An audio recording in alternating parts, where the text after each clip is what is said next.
Hey everyone, it's Anna. Thanks so much for visiting my channel.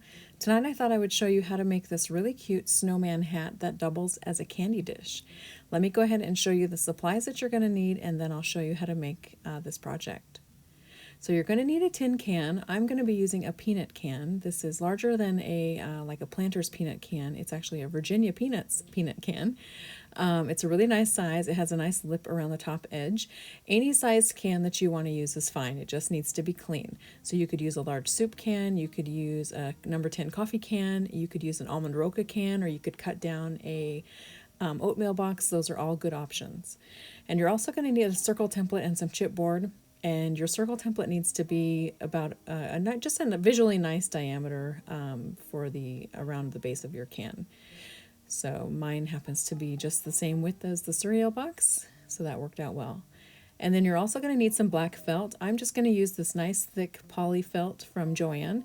It doesn't have to be fancy. You don't need to use wool felt. Polyester felt will be just fine. And you can see that I've got like little doggy hairs woven into this one, so it looks like this project is going to stay hours. And then you're also going to need some picks. I'm going to use this gold sparkly one, and then I'm also going to use this red and green one as well. Check your after Christmas sales. The regular price on this item was $6.99 at Hobby Lobby. I paid about 69 cents for it after Christmas. So it's really good time to stock up on things like this after Christmas. You do Christmas crafting year-round if you'd like. I'm also going to use one of these Wight snowflakes.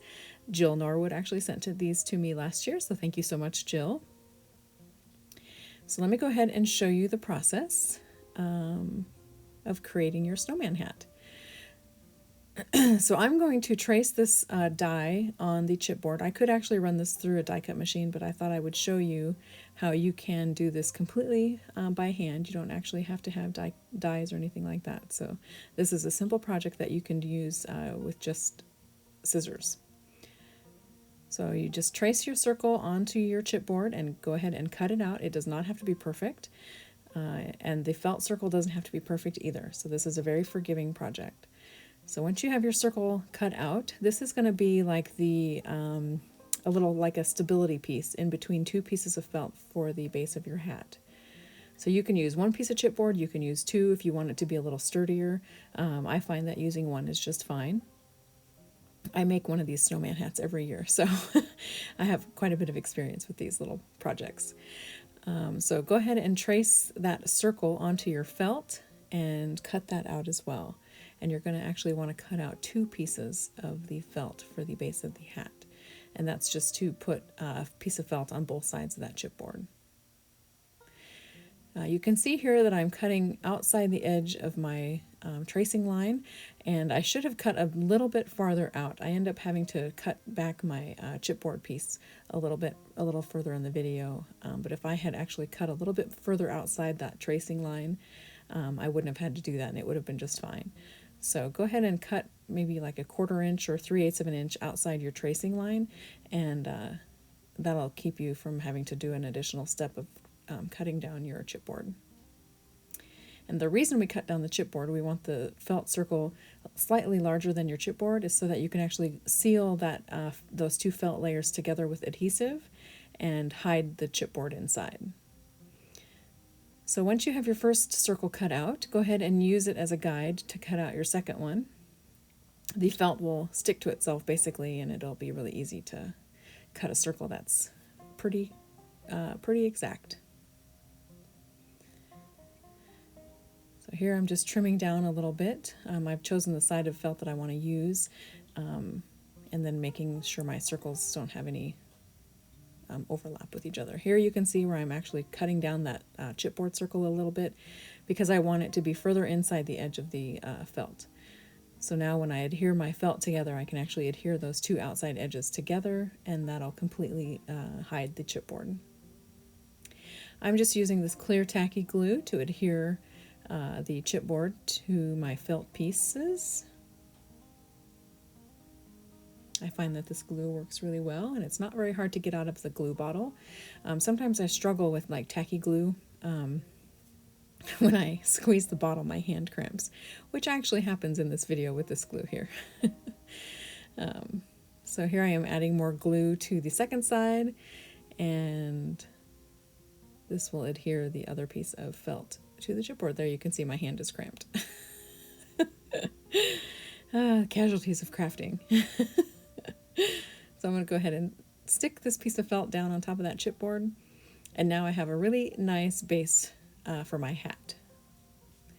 And I'm going to actually use hot glue and seal that outside edge all the way around. And that's also going to act as a nice structure inside the felt as well. So just a little bit of hot glue. Be very careful. Hot glue is hot, so you don't want to burn yourself. And go ahead and go all the way around the edge of that chipboard and seal those two pieces of felt together.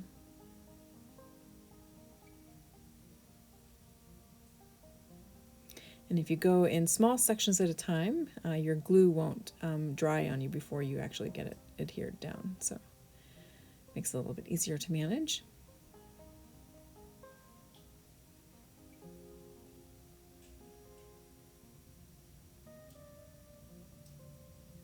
And again, just be very careful because it can be hot. This is, you could also use tacky glue here if you wanted as well.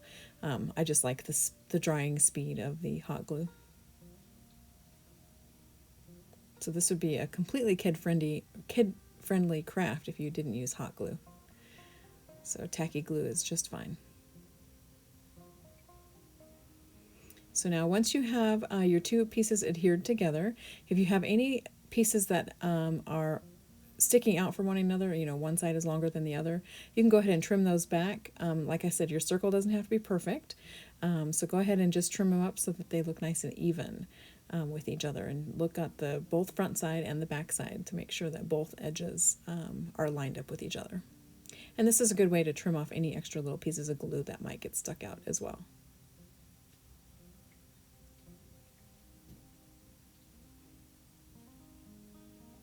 And just keep trimming as you go, and eventually you will have a wonderful, may not be perfect, but it will be beautiful circle.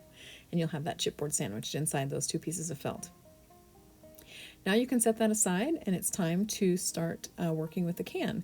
So you're going to want to cover the outside, the inside, and the inside bottom, if you wish, of your can.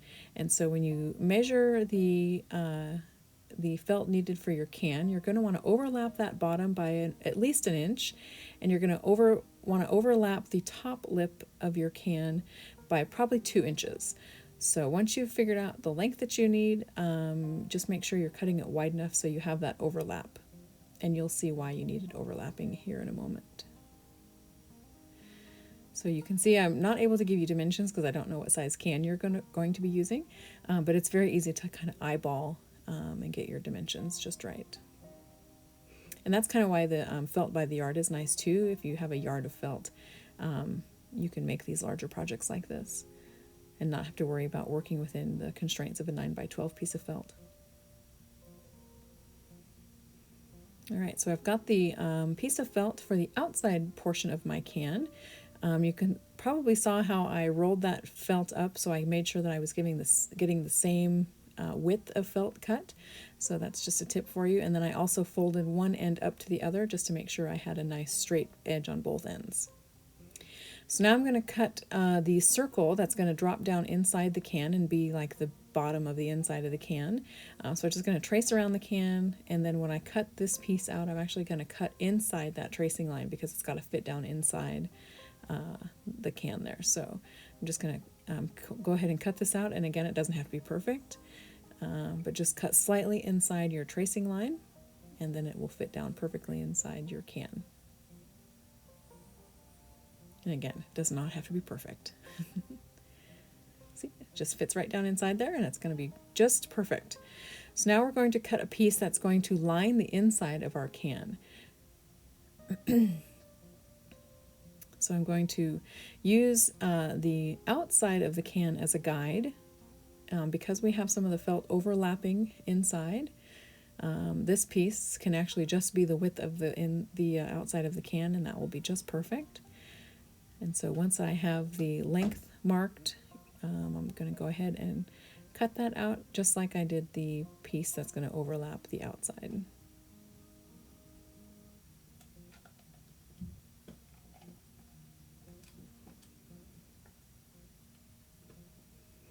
So now I have a piece of felt that will go on the inside of the can.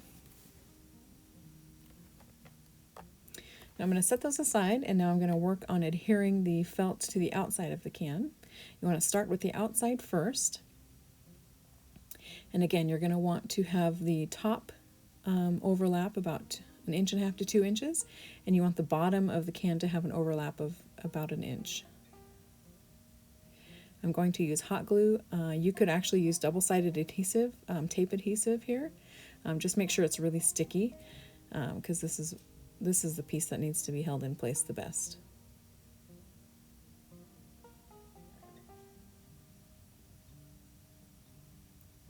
I like working with this really thick felt. You can actually pull it nice and tight, and it always looks really nice once it's adhered to the can.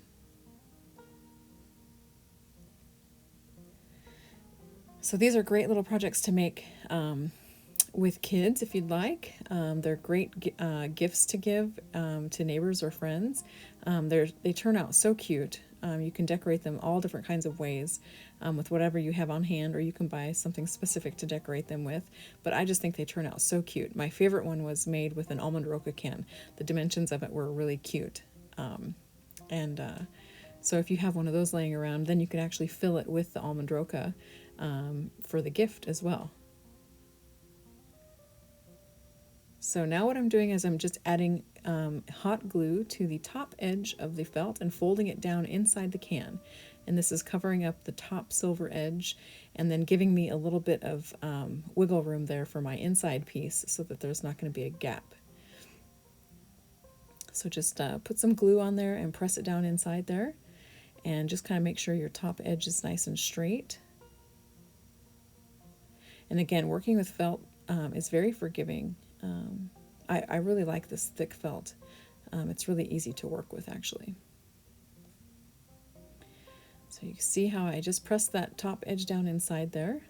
Now you're going to do the same thing with the bottom, but the bottom you need to have some snips cut in every couple of inches. And what this is going to do is allow that felt to overlap itself as you adhere it down to the bottom of the can, and you won't get any like puckering or anything like that. So you can see all the little slits there. Go ahead and add glue to each flap, press them down one at a time, and just make sure from edge to edge that flap is pulled in and tucked nicely against the bottom of the can.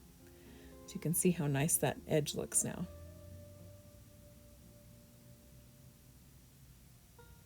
You could do this with the top of the can as well, but it's really not necessary.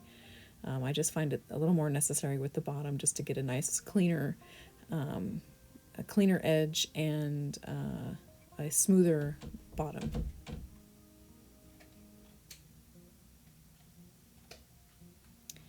And just a couple more pieces here.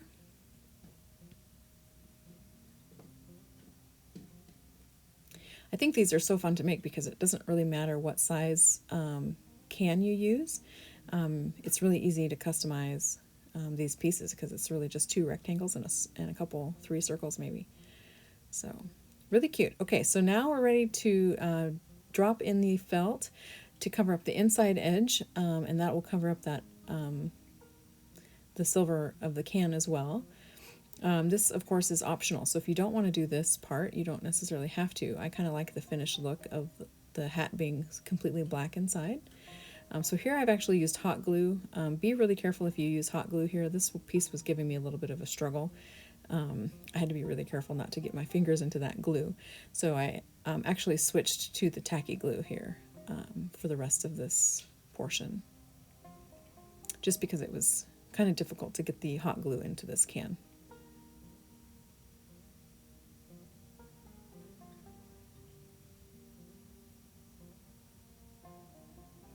And this tacky glue actually works really well with the felt. I was kind of surprised. So, and it doesn't have any odor either. So I really like this glue actually.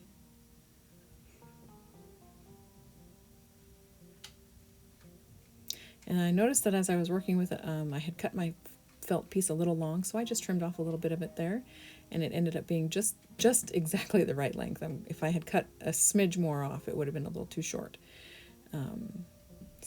And it would have been fine if I wanted to overlap it as well. It doesn't have to be perfect. I think I keep saying it doesn't have to be perfect, so you can see this is a very forgiving craft. So now that I've got the inside of the can covered up, I have one more piece, which is that circle. So I'm just going to press that little felt down around the bottom there.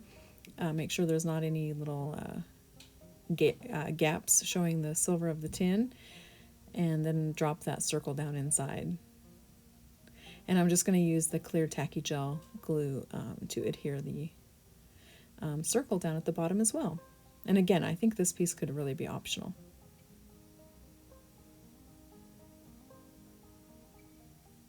So just making sure it fits.